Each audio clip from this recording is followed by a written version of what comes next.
اب یہ دیکھیں گے حضرت مجدد الفسانی رضی اللہ تعالیٰ عنہ آپ کے ایک مرید تھے اور شاگرد تھے حضرت سیدنا شیخ فرید رحمہ اللہ.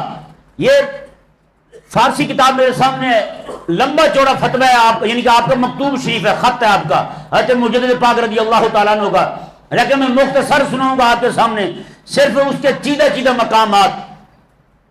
انہوں نے کیا کیا جی, انہوں نے کچھ پیسے روانہ کیے حضرت مجدد پاک کی خدمت میں. شیخ فرید نے پیسے بھیجے اور پیسے بھیجتے ہوئے انہوں نے جو جملہ لکھا نا, خط ساتھ روانہ کیا, وہ خط کیا تھا؟ انہوں نے کہا خرچے برائے طالب علمان و صوفیان فرستادہ شد. انہوں نے فرمایا یہ جو میں پیسے بھیج رہا ہوں حضور کی بارگاہ میں آپ کی خدمت میں, یہ پیسے دین کے طالب علموں کے لیے اور صوفیوں کے لیے,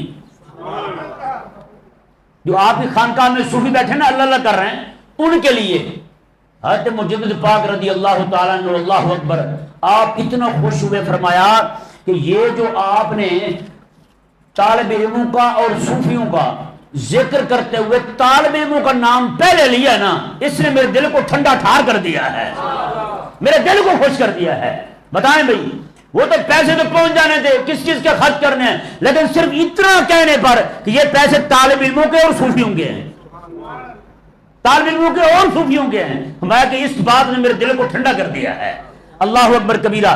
آگے پتہ کیا فرماتے ہیں, اللہ اکبر, آپ فرماتے ہیں در تقدیم طالب علمان ترویج شریعت است, حاملان شریعت است, حاملان شریعت ایشان و ملت مصطفیہ علیہ وعلی آلہ الصلوات و تسلیمات با ایشان برپاس. یعنی آپ فرماتے ہیں اللہ اکبر, ماتے کہ طالب علموں کو پہلے رکھنے میں, طالب علموں کو مقدم رکھنے میں. یہاں کیا ہوتا ہے, لوگ کہتے ہیں جی ہمارے ہاں ختم پڑھنا ہے, طالب علموں کو لے جاتے ہیں, جب ختم پڑھ لیتے ہیں لنگر کی باری آتی نا, دو چار چودھری آ جائیں, طالب علموں کو پیچھے کر دیتے ہیں, چلو بھی آپ پیچھے جاؤ, ان کو شربت پہ ٹرکھا دیتے ہیں, اور باقی مرغ مانڈے جو ہیں وہ دوسرے کھا جاتے ہیں. یہی ہوتا ہے ہمارے ہاں.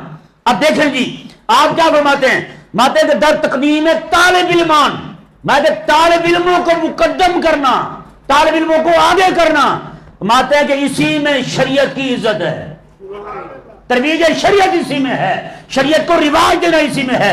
آگے فرماتے ہیں اللہ اکبر کبیرہ, آپ فرماتے ہیں کہ جنت کا جب داخلہ ہوگا نا, اس وقت بھی تم سے تصوف کے بارے میں نہیں پوچھا جائے گا, اس وقت بھی تم سے پوچھا جائے گا شریعت کے بارے میں سوال ہوگا. کس کے بارے میں سوال ہوگا؟ ٹھنڈے ہو گئے ہو, ہاں سارے ذرا بولو نا زور لا کے سبحان اللہ. آپ نے فرمایا شریعت کے بارے میں سوال ہوگا, اور پل صراط پر گزرتے ہوئے وہاں بھی یہی پوچھا جائے گا بتا شریعت کی کیا تعظیم کی تھی تو نے, اور فرمایا کہ جہنم کے دروازے پر بھی یہی پوچھا جائے گا بتا شریعت کی عزت کی تھی یا نہیں کی تھی, شریعت کی خدمت کی تھی یا نہیں کی تھی. میں اگر کی ہوگی خدمت تو میں کہ پھر تو میں لے جا جہنم میں نہ جا, تو جنت میں جا, چلا جا سیدھا جنت میں.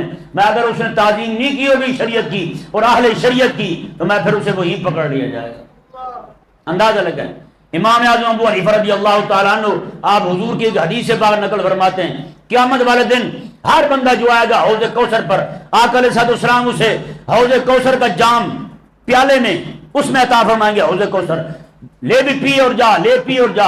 ایک بندہ آئے گا, آقا علیہ السلام اپنے ہاتھ میں اس طرح چلو بھر کے نا اپنا ہاتھ مبارک اس کے منہ کو لگا دیں گے. عرض کریں گے لوگ یا رسول اللہ یہ کیا ہے؟ آقا علیہ السلام تم دنیا میں رہ کر مال اکٹھا کرتے رہے تھے, یہ وہ بندہ ہے اسے دنیا کے اندر رہتے ہوئے میری شریعت کی فکر ہوتی تھی اور میری سنت کو زندہ کرنے کے لیے کوشش کرتا رہتا تھا, یہ وہ بندہ ہے. اللہ اکبر, کیا اعزاز ہوگا یار, کیا اکرام ہوگا اس وقت اس بندے کا جو آقا علیہ السلام کی شریعت حقہ کے لیے اپنا وقت صرف کرے, اپنا مال صرف کرے, اور یہاں تک کہ اپنی عزت قربان کر دے حضور کی شریعت کے لیے. یار